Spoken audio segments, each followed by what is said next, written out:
क्या आप जानते हैं कि सिविल केसेस में एक स्पेसिफिक लीगल नोटिस भेजना जरूरी होता है और अगर आपने वो नोटिस गलत भेजा तो केस कैसे अफेक्ट हो सकता है। आज हम बात करेंगे section 80 of the civil procedure code के बारे में। Section 80 of the civil procedure code का मेन ऑब्जेक्टिव ये है कि अगर आप किसी गवर्नमेंट या पब्लिक ऑफिसर के अगेंस्ट केस फाइल करते हैं तो आपको उससे पहले एक रिटर्न नोटिस देना पड़ता है। ये नोटिस कम से कम 2 महीने पहले भेजना जरूरी होता है। नोटिस का मतलब ये है कि आप उस पार्टी को बता रहे हैं कि आप उसके खिलाफ लीगल एक्शन लेने वाले हैं। सेक्शन 80 की सबसे बड़ी इंपॉर्टेंस ये है कि अगर आप नोटिस नहीं भेजते तो कोर्ट में आपका केस एंटरटेन नहीं किया जाएगा। तो चलिए अब इसे बेयर एक्ट में आसान भाषा में समझते हैं। सेक्शन 80 सूचना नोटिस। बेयर एक्ट में सब सेक्शन 1 में लिखा हुआ है कि उसके सिवाय जैसा उपधारा 2 में उपबंधित है, मतलब कि जो उपधारा 2 में बताया गया है उपबंधित है, उस उपबंध उस प्रोविजन की सिवाय उसके अलावा।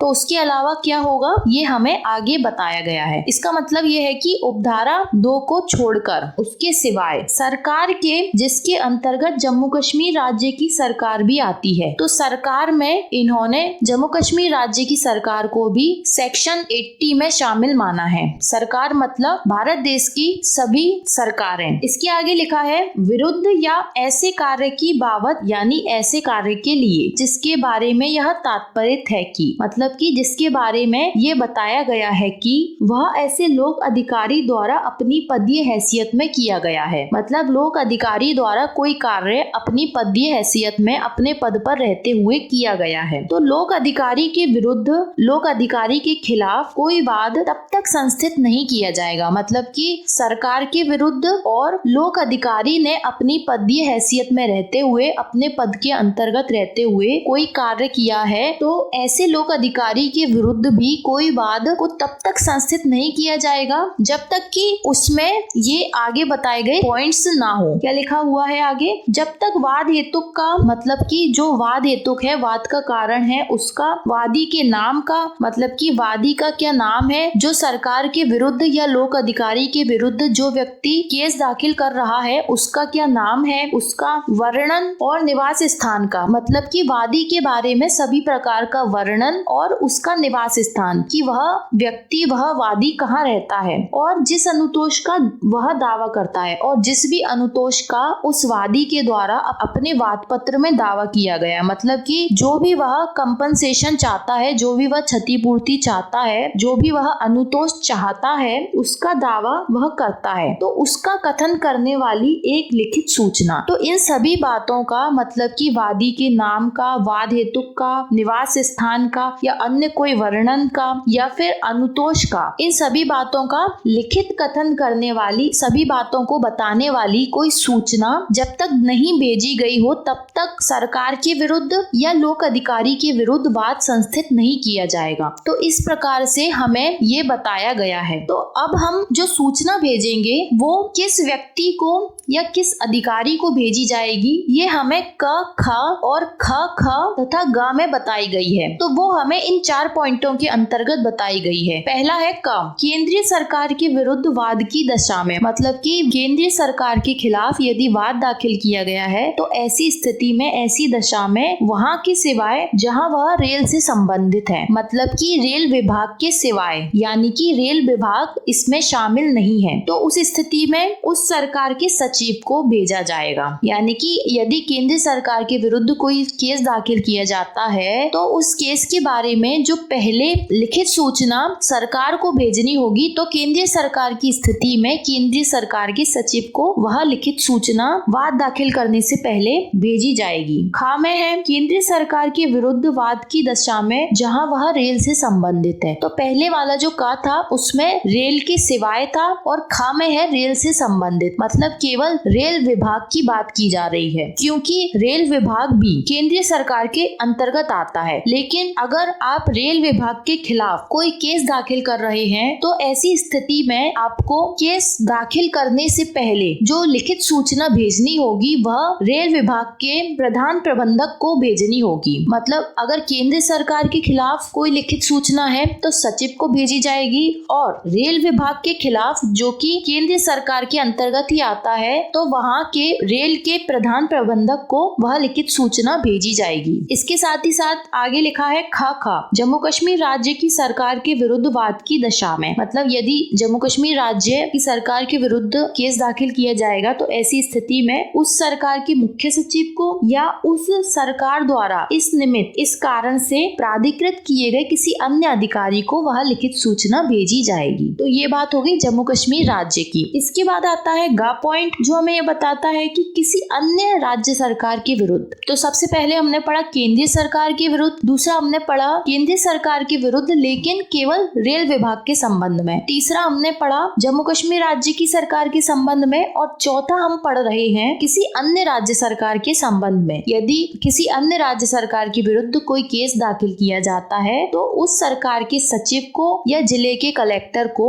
एक लिखित सूचना के द्वारा पूर्व में इस बात को सूचित किया जाएगा, यानी कि पहले उस बात को नोटिस के द्वारा बताया जाएगा। आगे बैरेक्ट में लिखा है कि परिदत किए जाने या उसके कार्यालय में छोड़े जाने के, मतलब कि वो सूचना किस प्रकार से सरकार के उन अधिकारियों को दी जाएगी। तो वो परिदत किए जाने यानी कि परिदत होता है देना, कि व्यक्तिगत रूप से उन अधिकारियों को दी जाएगी, स्वयं जाकर दी जाएगी, या फिर उसके कार्यालय में छोड़े जाने की, या फिर यदि वो अपने कार्यालय में नहीं है तो उनके कार्यालय पे वह सूचना छोड़ दी जाएगी, और जब भी वह अपने कार्यालय आएंगे तो वह उस सूचना को प्राप्त कर सकते हैं। और लोक अधिकारी की दशा में, तो यदि लोक अधिकारी के खिलाफ कोई केस दाखिल किया जाता है और पूर्व में सूचना दी जानी है तो ऐसी स्थिति में लोक अधिकारी को परिदत किए जाने यानी लोक अधिकारी को स्वयं दी जाएगी, या उसके कार्यालय में छोड़े जाने के पश्चात, मतलब कि या फिर उसके कार्यालय में छोड़ी जाएगी। तो छोड़े जाने के पश्चात, छोड़े जाने के बाद 2 मास का अवसान ना हो गया हो। 2 मास का अवसान का मतलब है कि 2 महीने नहीं बीत गए हों तब तक केस दाखिल नहीं हो सकता। मतलब कि यदि आपको केंद्र सरकार या राज्य सरकार के खिलाफ कोई केस दाखिल करना है तो आपको केस दाखिल करने के लिए 2 महीने पहले लिखित सूचना के द्वारा उन्हें सूचित किया जाएगा, उन्हें बताया जाएगा। तो 2 मास का अवसान नहीं हो गया हो तब तक वाद पत्र न्यायालय में यानी कि प्लेंट उनके खिलाफ वाद न्यायालय में दाखिल नहीं किया जाएगा, और वाद पत्र में यह कथन अंतर्विष्ट होगा, मतलब कि उन सरकारों या लोक अधिकारियों के विरुद्ध जो वाद पत्र जो प्लेंट दाखिल किया जाएगा उस प्लेंट उस वाद पत्र में ये कथन अंतर्विष्ट होगा, ये बात बताई जाएगी कि ऐसी सूचना ऐसे परिदत कर दी गई है, मतलब कि ऐसी सूचना उन्हें पहुंचा दी गई है, उन्हें दे दी गई है, या फिर उनके कार्यालय पे छोड़ दी गई है। तो वाद पत्र 2 महीने बाद दाखिल होगा जिसमें उस सूचना के बारे में भी उल्लेख किया जाएगा। इसके बाद आती है धारा 80 की उपधारा 2। तो बैरेक्ट में लिखा है सरकार के, जिसके अंतर्गत जम्मू कश्मीर राज्य की सरकार भी आती है, विरुद्ध या ऐसे कार्य की बाबत यानी कि ऐसे कार्य के लिए जिसके बारे में यह तात्पर्य है कि, मतलब कि जिसके बारे में यह बताया गया है कि वह ऐसे लोक अधिकारी द्वारा अपनी पदीय हैसियत में किया गया है। मतलब कोई कार्य है जिसके बारे में यह बात बताई गई है कि वह किसी लोक अधिकारी द्वारा अपने पद पर रहते हुए किया गया है। लोक अधिकारी के विरुद्ध, लोक अधिकारी के खिलाफ कोई अत्यावश्यक या तुरंत अनुतोष प्राप्त करने के लिए कोई वाद, मतलब कि कोई ऐसा अनुतोष है जो अत्यावश्यक है, बहुत जरूरी है, या तुरंत वह व्यक्ति वह वादी उस अनुतोष को उस लोक अधिकारी से प्राप्त करना चाहता है तो उसके लिए वह न्यायालय में कोई वाद दाखिल करेगा। तो ऐसा वाद न्यायालय की इजाजत से उपधारा 1 द्वारा यथा अपेक्षित किसी सूचना की तामील किए बिना संस्थित किया जा सकेगा। तो फिर ऐसा वाद जिसमें किसी वादी को, किसी व्यक्ति को किसी लोक अधिकारी से तुरंत और अत्यावश्यक बहुत जरूरी अनुतोष प्राप्त करना है, तो यदि न्यायालय इजाजत दे देता है तो ऐसा वाद उपधारा 1 में जो सूचना बताई गई है उसकी तामील किए बिना ही, मतलब उस सूचना को भेजे बिना ही संस्थित यानी न्यायालय में दाखिल किया जा सकेगा। तो जो हमें उपधारा 1 में बताया गया था कि उसके सिवाय जैसा उपधारा 2 में उपबंधित है, तो उपधारा 1 में इसीलिए यह बात लिखी थी कि उसके सिवाय जो उपधारा 2 में उपबंधित है, क्योंकि उपधारा 2 में यह उपबंधित है कि यदि बहुत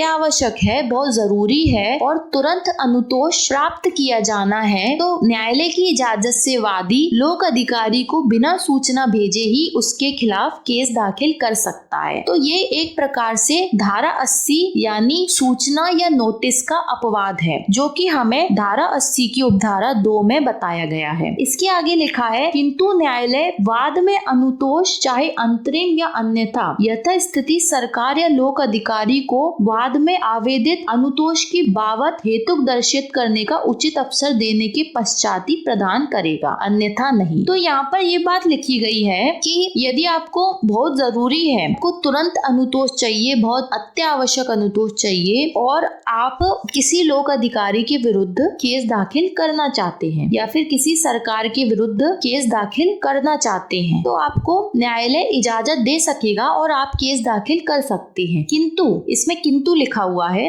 जिसपे हमें ध्यान देना चाहिए। किंतु न्यायालय वाद में अनुतोष चाहे अंतरिम हो या अन्यथा, मतलब कि चाहे उस वाद में अंतरिम अनुतोष मांगा गया हो जो कि तुरंत प्रदान किया जाता है, जल्दी से जल्दी दिया जाता है, या फिर कोई अन्य अनुतोष मांगा गया हो, यथा स्थिति यानी कि जैसी स्थिति है वैसे सरकार या लोक अधिकारी को वाद में आवेदित अनुतोष की बाबत, मतलब कि जो सरकार है या लोक अधिकारी है तो उसके खिलाफ जो केस दाखिल किया गया है उस केस में, उस वाद में आवेदित अनुतोष, मतलब कि जो अनुतोष का आवेदन किया गया है, जो अनुतोष मांगा गया है उसकी बाबत उसके लिए हेतुक दर्शित करने का उचित अवसर देने के पश्चात, यानी कि सरकार को भी अपना हेतुक, अपना कारण दर्शित करने का यानी कि अपना कारण बताने का पूरा उचित अवसर दिया जाएगा। उसके पश्चात ही उस वादी, उस पीड़ित व्यक्ति को अनुतोष प्रदान किया जाएगा। मतलब कि न्यायालय भले ही सरकार या लोक अधिकारी को बिना सूचना दिए उस वादी का वाद पत्र दाखिल कर ले, लेकिन उस वादी को अनुतोष तभी प्राप्त होगा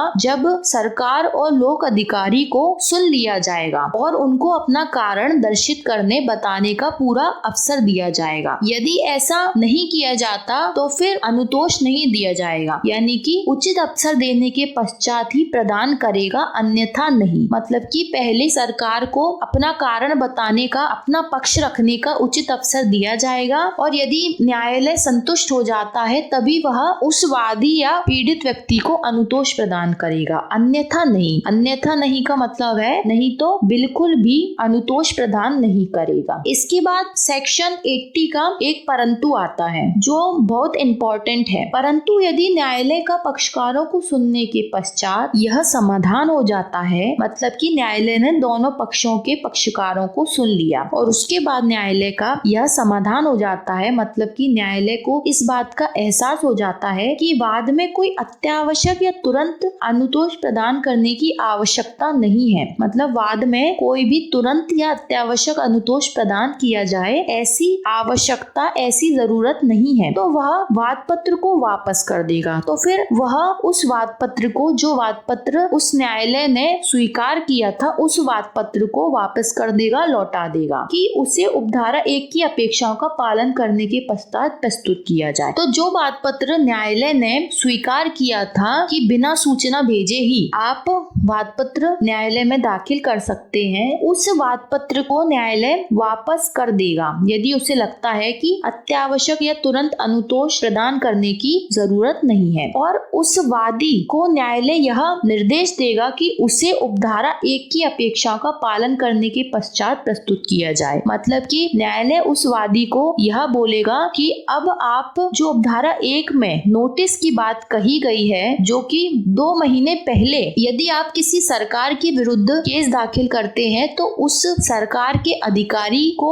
वह नोटिस भेजा जाए जो हमने क, ख और ग में पढ़ा, या आप किसी लोक अधिकारी के खिलाफ कोई केस दाखिल करना चाहते हैं तो आप उसको व्यक्तिगत रूप से नोटिस भेजिए या फिर उसके कार्यालय में नोटिस छोड़िए। तो उपधारा 1 की इन्हीं सभी अपेक्षाओं का पालन करने के पश्चात ही आप वाद पत्र यानी प्लेंट दाखिल कर सकते हैं। तो उसे बोला जाएगा कि अब आपका प्लेंट वापस किया जा रहा है क्योंकि आपको तुरंत अनुतोष प्रदान करने की आवश्यकता नहीं है। इसके बाद आती है धारा 80 की उपधारा 3, सरकार के विरुद्ध या ऐसे कार्य की बाबत, यानी सरकार के खिलाफ या फिर कोई ऐसे कार्य की बाबत, ऐसे कार्य के लिए जिसके बारे में यह तात्पर्य है, यानी जिसके बारे में यह बताया गया है कि वह ऐसे लोक अधिकारी द्वारा अपनी पदीय हैसियत में किया गया है या फिर लोक अधिकारी ने अपने पद पर रहते हुए कोई कार्य किया है। लोक अधिकारी के विरुद्ध संस्थित किया गया कोई वाद, मतलब लोक अधिकारी के विरुद्ध या फिर सरकार के विरुद्ध कोई भी वाद यदि संस्थित किया जाता है तो ऐसा संस्थित किया गया कोई भी वाद, मतलब ऐसा फाइल किया गया कोई भी वाद केवल इस कारण खारिज नहीं किया जाएगा। किस कारण खारिज नहीं किया जाएगा ये हमें आगे बताया गया है कि उपधारा 1 में निर्दिष्ट सूचना में कोई त्रुटि या दोष है, मतलब कि सरकार के विरुद्ध या लोक अधिकारी के विरुद्ध कोई केस दाखिल किया जाता है और उस केस के लिए 2 महीने पहले कोई लिखित सूचना भेजी जाती है तो केवल इस कारण से वह केस वह वाद खारिज नहीं किया जाएगा कि उस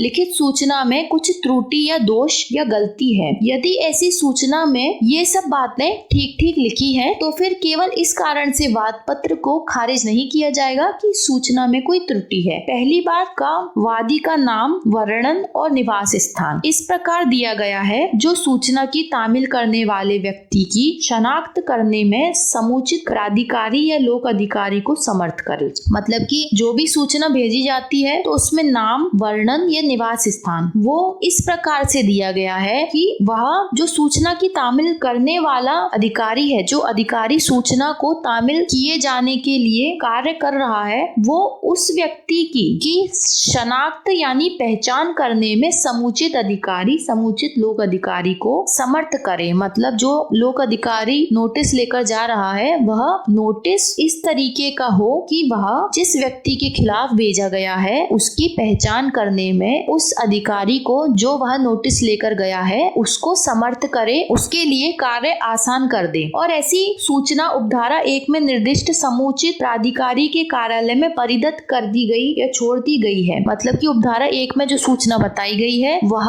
उस समुचित प्राधिकारी के कार्यालय में परिदत्त कर दी गई है, यानी उसे दे दी गई है या फिर छोड़ दी गई है। तथा ख वाद हेतुक और वादी द्वारा दावा किया गया अनुतोष सारता उपदर्शित किया गया है और उस सूचना में जो भी वाद हेतुक है, जो भी कारण है जिस कारण से हम सरकार या लोक अधिकारी के विरुद्ध केस दाखिल कर रहे हैं, वह वाद हेतुक या वह कारण या वादी ने जो दावा किया गया है, जो अनुतोष मांगा है, वह सार्था यानी पर्याप्त रूप से उपदर्शित यानी दर्शाया गया है। तो यदि सूचना इस प्रकार से है कि सभी बातें स्पष्ट रूप से दिखाई दे रही हैं, तो फिर केवल सूचना के आधार पर वाद पत्र को खारिज नहीं किया जाएगा। तो ये हमें बताती है उपधारा 3। तो यह थी सिविल प्रक्रिया संहिता की धारा 80। तो इसके साथ हम आदेश 27 का केवल एक ही नियम पढ़ेंगे जो है नियम 5। तो आदेश 27 का नियम 5 धारा 80 के साथ हम कनेक्ट करेंगे।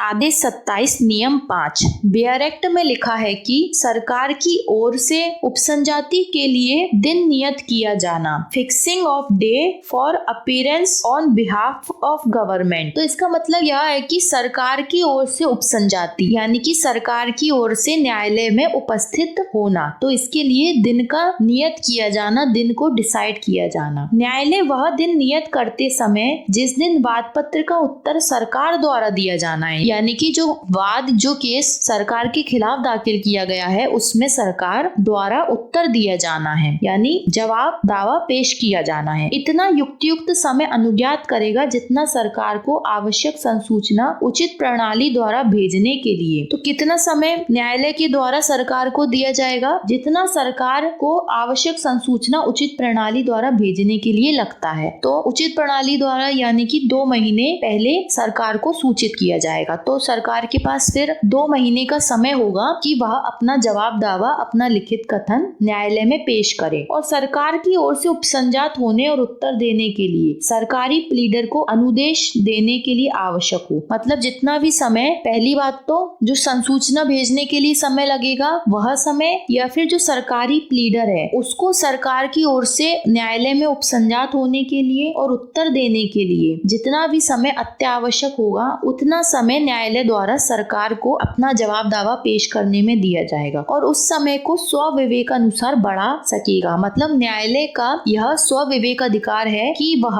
समय को कितना बढ़ा सकता है, किंतु न्यायालय कितना भी समय को बढ़ा दे, इस प्रकार बढ़ाया गया समय कुल मिलाकर 2 मास से अधिक नहीं होगा। मतलब न्यायालय के द्वारा भले ही कितना भी समय सरकार को दिया जाए, लेकिन वह कुल मिलाकर 2 मास यानी 2 महीने से अधिक नहीं होगा। 2 महीने से ज्यादा आप सरकार को अपना जवाब दावा पेश करने के लिए समय नहीं देंगे। 2 मास क्यों लिखा है? क्योंकि हम यही 2 मास धारा 80 में भी पढ़ के आए हैं, जिसमें बोला गया है कि वादी के द्वारा यदि सरकार के विरुद्ध या लोक अधिकारी के विरुद्ध कोई केस दाखिल किया जाएगा तो 2 महीने पहले उस वादी को सरकार को नोटिस भेजना होगा। तो इस प्रकार से सरकार के पास और लोक अधिकारी के पास टोटल कुल मिलाकर 2 महीने होते हैं जिसमें वह अपना जवाब दावा न्यायालय में पेश कर सकता है। उससे अधिक समय सरकार को नहीं दिया जाएगा। तो ये था section 80 of the civil procedure code का डिटेल ब्रेकडाउन और इसके साथ ही हमने पढ़ा ऑर्डर 27 का रूल 5। मिलते हैं नेक्स्ट टाइम।